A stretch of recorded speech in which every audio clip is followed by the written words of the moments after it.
Hello friends, EcoFlow are known for their best-in-class app which you can use to control your power station and monitor it.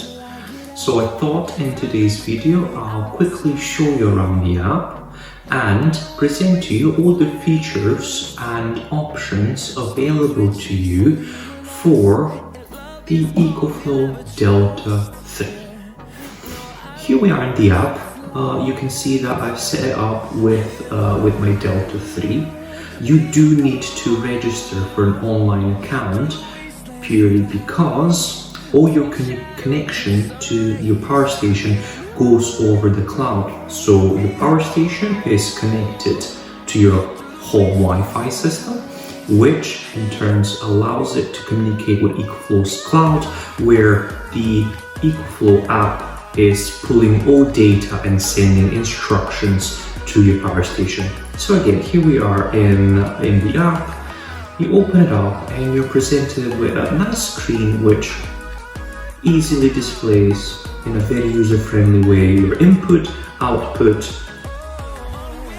and it gives you the ability to turn on the AC sockets, the DC sockets, and the USB sockets. So here I'll just quickly present to you. Press on. You just heard that beeping sound and the AC button lit up, which basically tells you all these sockets here are now on. You can turn these off and do the same thing for the USB sockets. And again, USB button lit up. You have some graphs which I find to be very useful. Now I've been away for 2 weeks, so I will not see any solar inputs or any discharge information on those graphs, but if I go into the monthly, you'll be able to see that I have managed to gather 971 watt hours from solar, and I also had to charge the power station from the grid, and that's consumed 1.52 kilowatts. So that is a very nice way of presenting to you how much energy you have gathered from solar and how much energy you've drawn from the grid. Very nice. I love that feature because some days I'm thinking to myself, well, my power station has been connected to my solar panel for a few hours and just curious, how much energy have I actually connected? So there is your answer, easily presented with. And you can also do the same thing for output. Again, I've been away for a couple of weeks, but in the course of the last month, this is how much information I have used. Very user-friendly, I love that feature. From the settings, you can rename your power station. You can add it to a space, so you have 2 homes. You can have one power station added to one home, the other to the other.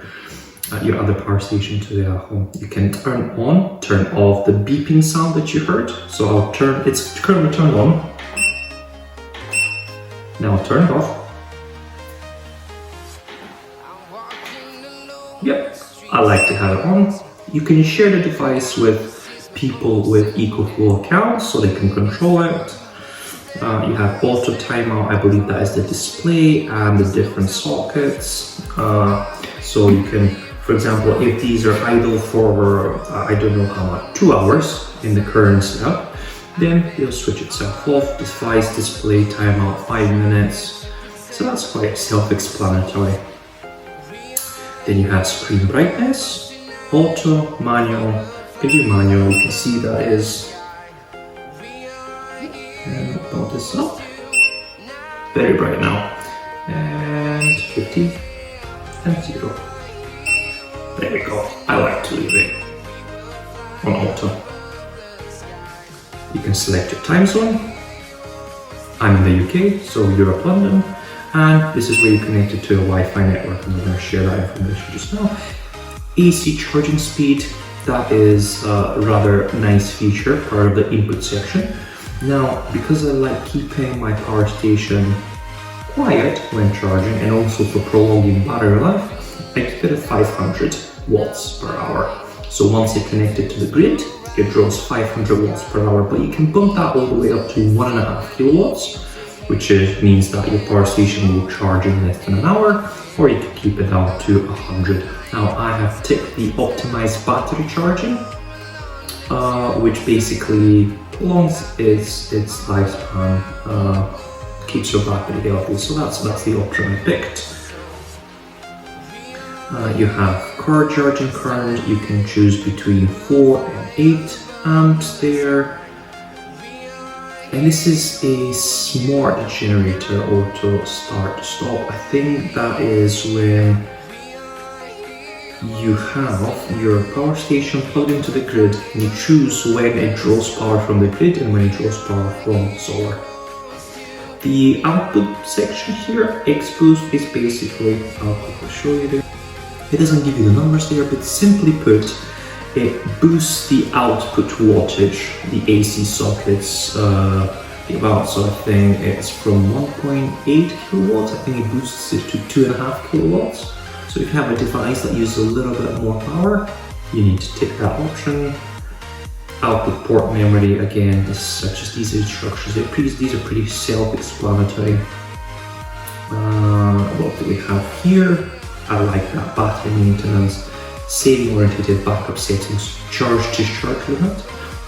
Lithium ion phosphate batteries are known to have a very long lifespan, but in order to keep them healthy, it is generally recommended to keep them between 20 and 80%, unless obviously you need to go out, take your battery with you for a few days of car camping, where you obviously want to utilize its full capacity. So I've set that to 20 to 80%, and to be honest, I would probably change that to something between 10 and 90.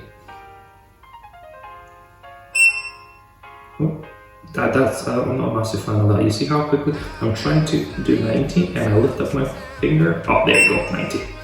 Upbeat is electricity rate. This is used for your calculations. So depending on what tariff you have, which your electricity supply, you change that setting, and then it gives you a rough calculation of how much electricity you are using, how much electricity you're saving. Operating mode, obviously you can set it up so it works as a backup battery whenever your main power goes out. Stormguard, I believe this is basically the app sending you notifications if there is a storm coming your way.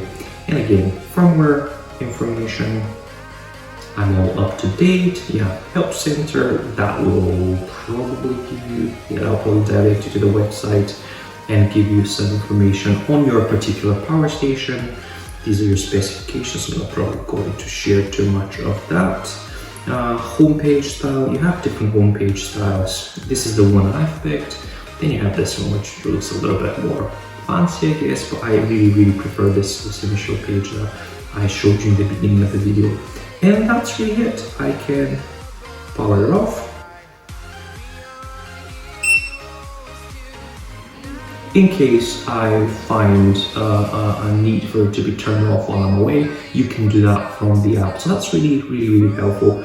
But yeah, other than that, you can see device is disconnected, power station disconnected, all working as expected.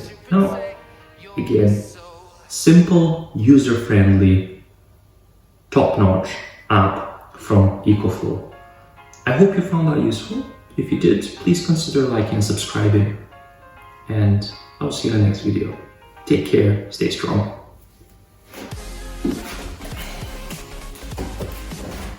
I've been flying from town to town, from London